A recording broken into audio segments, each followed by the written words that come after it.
Ready? हाँ, कैसे की बताइए। रघुवंश बोल दिया भैया कि 13 व्यक्तिगत तौर से आपके लिए भी अभिभावक फूल लगता है। आदरणीय रघुवंश बाबू जी, हम सब लोगों के अभिभावक रहें और पार्टी के एक मजबूत स्तंभ, एक प्रखर समाजवादी नेता, गरीबों की आवाज़ और ख़ास तौर पे हमारे पिता से जो संबंध रहे, उनके पिता के नहीं रहने के बाद जो मार्गदर्शन, जो गाइडलाइंस जो उनका रहा, हम कभी अपने आप को अकेला नहीं समझते थे। आज उनके निधन की खबर सुनकर के हम लोग सब लोग जो है मर्माहत हैं, दुखी हैं और कोई शब्द नहीं है जिस शब्द को हम लोग जो है व्याख्या कर सके। लेकिन लंबे समय से कोरोना पॉजिटिव होने के बाद तो निमोनिया की भी शिकायत थी। तो पटना के एम्स में जब भर्ती हुए तो हमारी बात हुई, डॉक्टरों से भी बात हुई थी। हम लोग सब लोग कामना करते थे कि जल्दी स्वस्थ होकर के, ठीक होकर के वापस आए। फिर आनंद फानंद में जब दिल्ली गए, हमारी जब बात हुई, जब वो दिल्ली जिस दिन एम्स में एडमिट हुए उस दिन भी हमारी फ़ोन पे उनसे चर्चा हुई, बात हुई। पूरी बॉडी चेकअप कराने के लिए वो दिल्ली गए थे, टेस्ट रिपोर्ट आना था। और कुछ चंद दिन पहले जो है हम दिल्ली उनसे ख़ास तौर पे मिलने गए थे, दिल्ली के एम्स में, और हमारी मुलाकात भी हुई, उनसे चर्चा की गई और हमने उनसे यही कहा कि आप जल्द स्वस्थ होकर के आप जल्दी वापस आइए। उन्होंने यही कहा कि हम जल्द स्वस्थ होकर के हम आएंगे और बिल्कुल अकेला करके चले गए हम लोगों को। हम लोगों को ये उम्मीद ही नहीं थी कि इतनी जल्दी ये खबर आएगी। लेकिन हालांकि हमारे जो डॉक्टरों से जो बातचीत लगातार चलती रही उनसे, तो हमको जो डॉक्टरों ने वहाँ के बताया कि उनको लंग्स कैंसर की समस्या रही, ये बात पता थी, लेकिन जो है पब्लिक पे ये मैसेज ना जाए कि उनको लंग कैंसर है, क्योंकि इलाज जो है वो चल रहा था। इसलिए हम लोगों ने इसकी चर्चा कहीं नहीं की और हमारा कर्तव्य बनता था, फर्ज बनता था कि उनसे मिले, क्योंकि ऊर्जा का केंद्र रहे वो। और कभी भी मतलब हमारा भी जो रिश्ता रहा, सामाजिक राजनीतिक चर्चाएं तो चलती ही रह करती थी, लेकिन एक पारिवारिक संबंध हम लोगों के बीच लगातार कायम रहा।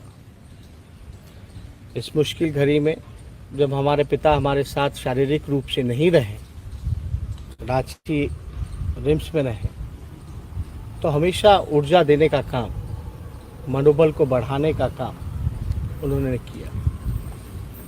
मुझे याद है कि जब सरकार जब बदली, जब नीतीश कुमार जी ने इस्तीफ़ा देने का काम किया था, इस्तीफ़ा देने के बाद बीच में आप सब लोगों को पता है कि सीबीआई, ईडी, इनकम टैक्स का रेड जो पड़ा था, तो सबसे पहले आदरणीय रघुवंश बाबू ने आकर के हौसला बढ़ाया था। उस समय भी आदरणीय लालू जी रांची के कोर्ट के ट्रायल में वहाँ थे। तो कभी भी ऐसा नहीं लगा कि हम लोगों को अकेले हैं उनके रहते हुए।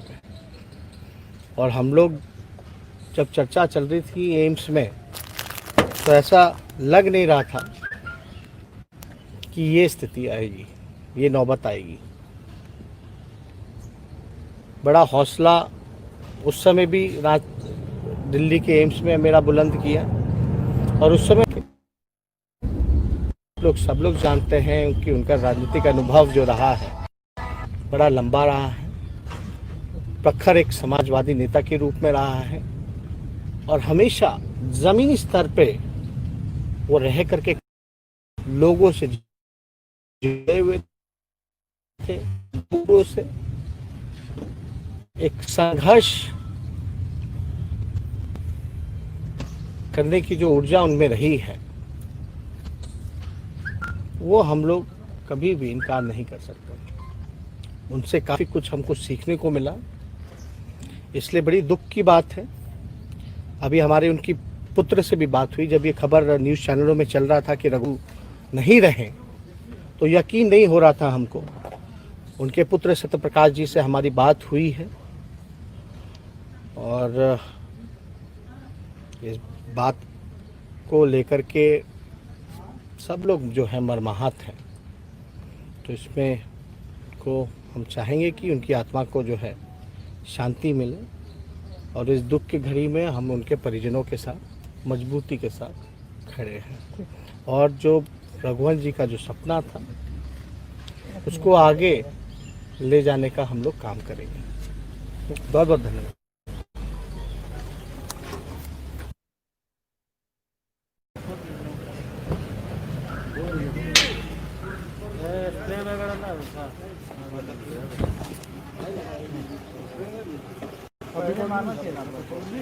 हाँ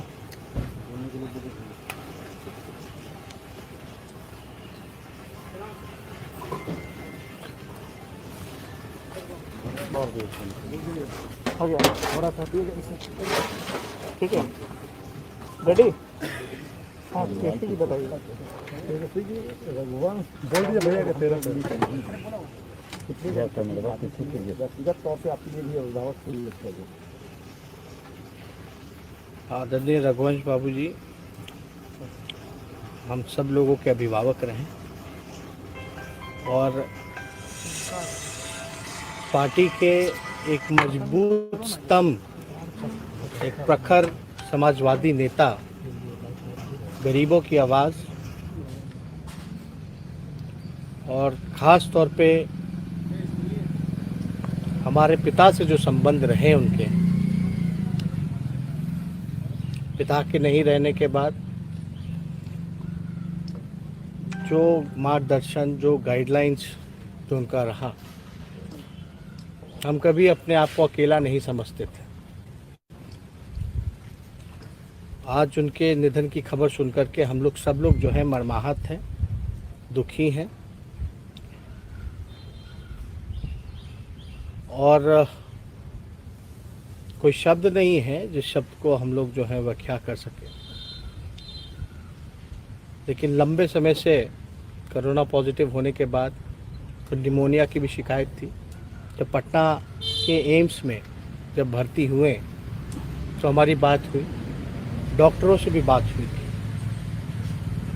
हम लोग सब लोग कामना करते थे कि जल्दी स्वस्थ होकर के, ठीक होकर के वापस आए। फिर आनंद फानंद में जब दिल्ली गए, हमारी जब बात हुई, जब वो दिल्ली जिस दिन एम्स में एडमिट हुए उस दिन भी हमारी फ़ोन पे उनसे चर्चा हुई, बात हुई। पूरी बॉडी चेकअप कराने के लिए वो दिल्ली गए थे, टेस्ट रिपोर्ट आना था। और कुछ चंद दिन पहले जो है हम दिल्ली उनसे ख़ास तौर पे मिलने गए थे, दिल्ली के एम्स में, और हमारी मुलाकात भी हुई, उनसे चर्चा की गई और हमने उनसे यही कहा कि आप जल्द स्वस्थ होकर के आप जल्दी वापस आइए। उन्होंने यही कहा कि हम जल्द स्वस्थ होकर के हम आएंगे और बिल्कुल अकेला करके चले गए हम लोगों को। ये हम लोगों को ये उम्मीद ही नहीं थी कि इतनी जल्दी ये खबर आएगी। लेकिन हालांकि हमारी जो डॉक्टरों से जो बातचीत लगातार चलती रही उनसे, तो हमको जो डॉक्टरों ने वहाँ के बताया कि उनको लंग्स कैंसर की समस्या रही, ये बात पता थी, लेकिन जो है पब्लिक पे ये मैसेज ना जाए कि उनको लंग कैंसर है, क्योंकि इलाज जो है वो चल रहा था, इसलिए हम लोगों ने इसकी चर्चा कहीं नहीं की। और हमारा कर्तव्य बनता था, फर्ज बनता था कि उनसे मिले, क्योंकि ऊर्जा का केंद्र रहे वो। और कभी भी मतलब हमारा भी जो रिश्ता रहा, सामाजिक राजनीतिक चर्चाएं तो चलती ही रह करती थी, लेकिन एक पारिवारिक संबंध हम लोगों के बीच लगातार कायम रहा। इस मुश्किल घड़ी में जब हमारे पिता हमारे साथ शारीरिक रूप से नहीं रहे, रांची रिम्स में रहे, तो हमेशा ऊर्जा देने का काम, मनोबल को बढ़ाने का काम उन्होंने किया। मुझे याद है कि जब सरकार बदली, जब नीतीश कुमार जी ने इस्तीफ़ा देने का काम किया था, इस्तीफ़ा देने के बाद बीच में आप सब लोगों को पता है कि सीबीआई ईडी इनकम टैक्स का रेड जो पड़ा था, तो सबसे पहले आदरणीय रघुवंश बाबू ने आकर के हौसला बढ़ाया था। उस समय भी आदरणीय लालू जी रांची के कोर्ट के ट्रायल में वहाँ थे। तो कभी भी ऐसा नहीं लगा कि हम लोगों अकेले हैं उनके रहते हुए में। और हम लोग जब चर्चा चल रही थी एम्स में, तो ऐसा लग नहीं रहा था कि ये स्थिति आएगी, ये नौबत आएगी।